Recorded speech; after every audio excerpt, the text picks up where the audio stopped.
나는 너희를 하나님께로 인도할 수 있는 유일한 길이다라는 그런 의미로서 길이라는 단어를 쓰셨고, 동격으로서 쓰셨단 말입니다. 나는 길이다, 그런 의미에서.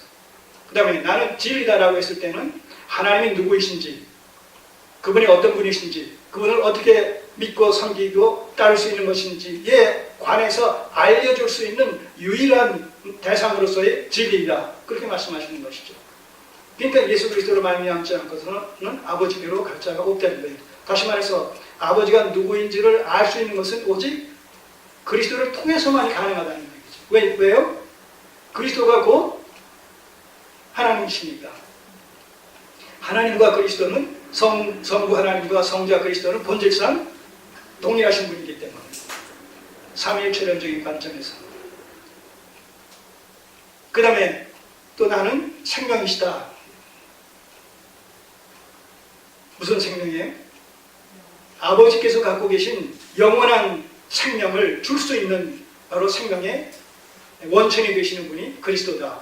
이런 의미가 나는 길이, 내가 길이요 진리요 생명이니 라는 말씀 속에 담겨있고, 그래서 나로 말미암지 않고서는 아버지께로 올 자가 없다. 아버지와의 관계 속에서 나는 길이요 진리요 생명이다 라는 사실을 주님께서 밝히시고 계시다는 것이죠. 우리는 그 말씀 중에서 특별히 진리다라는, 나는 진리다라는 그 말씀과 관련해서 우리가 이 말씀을 해석하고 적용시키면 더 구체적으로 그 의미를 파악할 수가 있을 줄 압니다. 자, 나는 진리다. 그렇기 때문에 그리스도께서 진리이시다. 하나님의 구속의 경륜을 통해서 계시되어지고, 하나님의 구속의 경륜을 계시하시고 그것을 성취하신 분으로서의 당사자가 바로 그리스도이시다라는 의미에서 나는 진리이다 라는 말씀이 또한 성립될 수 있다는 것이죠. 진리가 너희를 자유케 하리라. 그렇기 때문에 진리이신 예수 그리스도를 통해서만, 예수 그리스도를 믿는 것을 통해서만 자유할 수 있다. 죄로부터 해방될 수 있다, 이 말입니다. 그렇게 해서 그리스도로 말미암아 죄 사함을 받고 자유함을 얻은 자가 누구냐? 이게 바로 참 제자다. 그러니까 성도는 다른 말로 하나님의 제자인 것이죠. 근데 이 제자는 무엇을 통해서 그 제자됨을 확인할 수 있느냐? 예수 그리스도를 믿음으로 말미암아 구원받은 자로서의 제자. 이것은 사실 드러나지 않잖아요. 가시적으로 확인되는 게 아니잖아요. 우리가 지난 시간에 내 죄 사함을 받았느니라 마가복음 2장에서 그 중풍병자를 고치신 사건과 관련해서 예를 들어서 말씀드리지 않았습니까? 내 죄 사함을 받았다.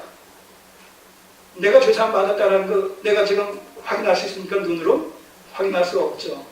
그러나 다른 말씀들을 하나의 증거로 제시해 주신 그런 증거를 통해서 내 안에서 성령께서 나로 하여금 옛사람은 죽고 새사람으로서의 살아가고자 하는 이런 몸부림과 어떤 갈등이 내 안에 있음으로 말미암아서 천상재앙적인 가치관을 추구해 나아가고자 하는 이런 삶이 내 안에서 끊임없이 나를 이끌어가는 것을 보면서 내가 변화되었구나, 이런 것을 우리가 알 수 있단 말입니다. 그런 의미에서 행함은 보이지 않는 믿음의 가시적인 열매다, 이렇게 얘기하고 있지 않습니까? 그런 의미에서 예수 그리스도를 믿음으로 말미암아 내가 이제 자유인이 됐다, 곧 제자가 됐다라는 사실은 뭐로 확인할 수 있어요? 참 내 제자가 되기 위해서는 내 말에 거하는 것을 통해서, 주님의 말씀에 순종하는 모습을 통해서 내 가치관이 바뀌어지게 되면 바뀌어진 가치관에 입각해서 가치관을 쫓아서 살아가는 그런 새로운 삶의 내용이 나타나게 되지 않겠습니까? 그런 것들이 나로 하여금, 우리로 하여금 내가 그리스도를 믿음으로 말미암아 죄로부터 자유함을 얻게 됐고 구속함을 받게 됐고 해방되어졌고 참 제자가 됐고 내 안에서 끊임없이 옛사람적인 이런 행동을 미워하고 안 한다는 것이 아니라 죄성으로 말미암아 여전히 함에도 불구하고 이제 그런 것에 대한 죄책감을 가지고 회개하면서 하나님의 뜻대로 살고자 하는 이런 선한 욕심과 욕망이 끊임없이 내 안에서 솟구쳐 오는 것을 보면서 우리 스스로가 그게 바로 내 안에 성령께서 내주하시는 것이요, 그것이 바로 성령의 소욕이구나, 이런 것들을 우리가 확인하게 됨으로 말미암아 내가 하나님의 참 제자가 됐구나, 하나님의 참 백성이 됐구나, 이런 사실들을 깨달을 수가 있게 된다는 것입니다. 자, 이렇게 해서 이 말씀을 지금 그 따르는 유대인들에게, 일단의 무리들에게 지금 하신 거예요. 진리를 알지니 너희를 진리가 자유케 하리라. 내 말에 거하면 참 내 제자가 되리라. 자, 이 말씀을 들은 그 따르던 유대인들이 이의를 제기하는 거예요. 그 이의를 제기하는 말씀이 33절의 말씀입니다. 저희가 대답하되 우리가 아브라함의 자손이라 남의 종이 된 적이 없거늘 어찌하여 우리가 자유케 되리라 하느냐. 여기서 이제 동문서답식의 얘기가 나오는 것이죠. 장면이 소개되는 것이죠.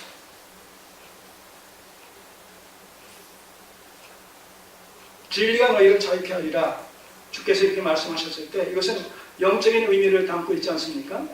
예수님을 믿으면 너희가 죄로부터 해방되어져서 자유인이 될 것이다.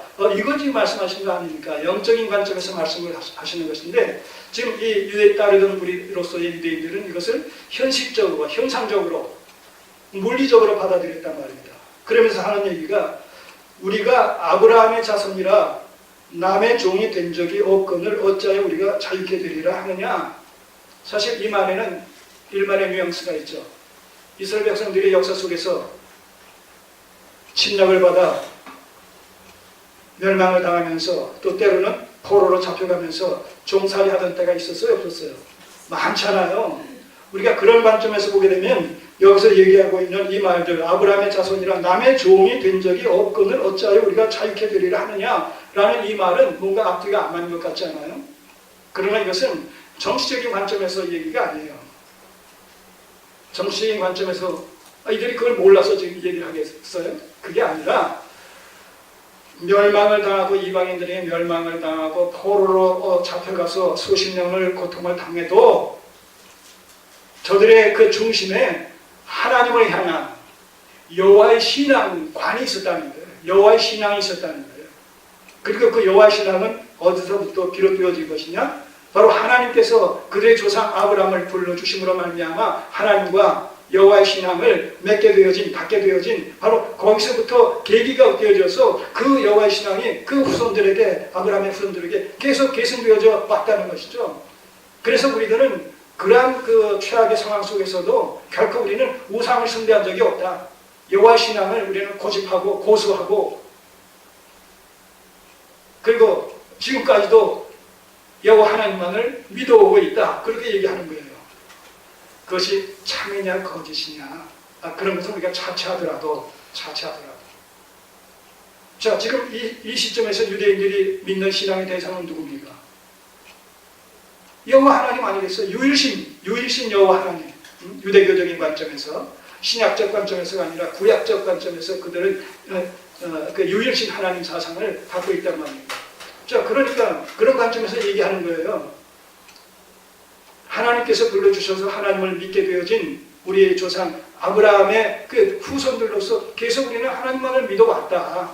그런데 우리에게 지금 뭐라고 얘기해?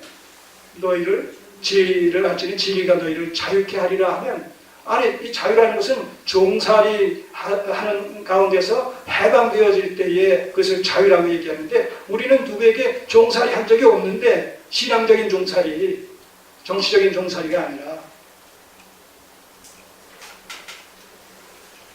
그러니까 주님께서 하신 말씀, 그 말씀은 자기들에게는 해당이 안 되고 적용이 안 된다. 지금 이런 그 관점에서 지금 얘기를 하는 것이죠.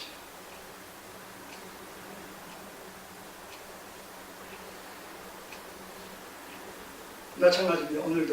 오늘날도 우리가 성경을 해석하고 적용한다라고 했을 때 이 성경을 현실적으로, 현상적으로 접근하게 되면 명심보감 수준의 윤리도덕적인 어떤 그 교재 이상의 의미가 없는 것이죠. 특별히 전도서 자문 같은 것은 더더군다나 명심보감의 내용과 크게 다를 바가 없는 거예요. 겉으로만 보게 되면. 그러나 성경은 그런 것이 아니라는 것이죠. 하나님의 계시로 말미암아 성령의 영감으로 말미암아 지어진 책이기 때문에 인간의 어떤 연구와 인간의 어떤 상식과 인간의 어떤 경험에 의해서 집대성한 그런 그 산물이 아니라는 것이죠. 그런 면에서 우리가 성경을 해석한다, 적용한다 라고 했을 때 우리가 조심해야 되고 신중을 기해야 되는 이유가 그런 데 있는 것이죠. 그 중에 대표적인 케이스가 이 십자가를 진다는 얘기입니다. 제자도의 하나가 뭡니까? 제자도 중에 하나가 자기를 부인할 뿐만 아니라 자기 십자가를 자기가 져야 된다. 여러분, 자기 십자가를 진다라는 이 말이 현실 속에서 얼마나 일반적으로 어떻게 보면 폄하되어져서 사용되어지고 있습니까? 좀 어려움을 감당하고자 했을 때에 흔히 사람들은 내가 십자가를 치겠다 뭐 이런 표현을 쓴단 말입니다. 일반인들도 그 십자가라는 표현 자체가 용어 자체가 얘는 보편화되어져서 신자와 상관없이 사용한단 말입니다. 내가 십자가 질게. 정치인들 큰 뭐 어떤 희생을 각오하고 뭔가 나아가고자 할 때 내가 십자가를 치겠다 뭐 이렇게 외치는 경우가 참 많이 있습니다. 잘못 적용하는 것이죠. 잘못 해석하는 것이죠. 그 십자가를 우리가 일반적인 현실을 살아가는 데 있어서 현실적인 문제와 결부시켜서 어떤 고난과 시련을 받게 되는 경우에 또 희생적인 어떤 삶을 요구하는 그런 상황에서 십자가를 진다라고 표현한다면 그것은 성경에 기록된 이런 십자가, 그리스도께서 우리 죄를 구속하시기 위해서 죽으신 그 십자가의 본래적인 의미와 그 가치를 참 실추시키는 것이요 평화시키는 것이다. 우리가 자기 십자가를 지고 나를 따르라 라고 했을 때 그것은 신앙적인 종교적인 하나님과의 관계성 속에서 어려움을 고난을 감내한다라는 의미에서 죽음까지도 불사하겠다라는 그런 의미에서 우리가 핍박을 기꺼이 감수하면서까지라도 신앙의 정절과 절개를 지키겠다라는 그런 관점에서 우리가 십자가 얘기를 하는 것이지 일반론적으로 우리가 이 십자가 얘기를 적용시켜서는 안 해도 되겠다라는 사실도 우리가 염두에 둘 필요가 있습니다. 자, 이들은 진리로 말미암아 그 자유케 해주시겠다는 그 자유의 의미를 그렇게 왜곡되게 이해를 했단 말입니다. 그래서 자기들과는 아무런 상관이 없는 것으로 그렇게 받아들였어요. 자, 34절 예수께서 대답하시되 진실로 진실로 너희에게 이르노니 죄를 범하는 자마다 죄의 종이라. 이제 주님께서 그 말씀을 해석해 주시는 거예요. 너희가 진리로 말미암아 자유케 되어진다 라고 했을 때 그 말은 너희들이 얘기하듯이 현상적이고 물리적인 차원에서 누가 누구에게 종살이 하던 가운데서 해방된다라는 그런 개념이 아니라 죄의 종으로부터 해방된다라는 그런 의미입니다. 죄로부터의 해방으로서의 자유, 죄로부터의 해방, 죄로부터의 자유. 그럴 때 주님께서는 아브라함의 후손인 너희들조차도, 유대인조차도 뭐예요? 하나님 보실 때는 죄인이라는 것이죠. 겉으로 봤을 때는 아브라함의 후손으로서 하나님의 선민이다, 택하신 백성이다 라고 저들이 자긍하면서 자부심을 갖고 지금 이야기하고 있지만 지금 주님께서 말씀하시는 이런 그 자유의 의미는 죄의 종되었던 것으로부터 그 죄의 문제를 해결해 주시는 것으로 인하여 자유함을 얻게 된다는 그런 영적인 의미라는 것이죠.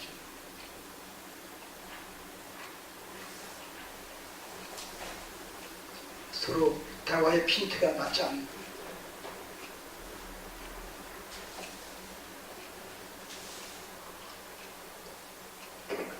우리가 신앙생활을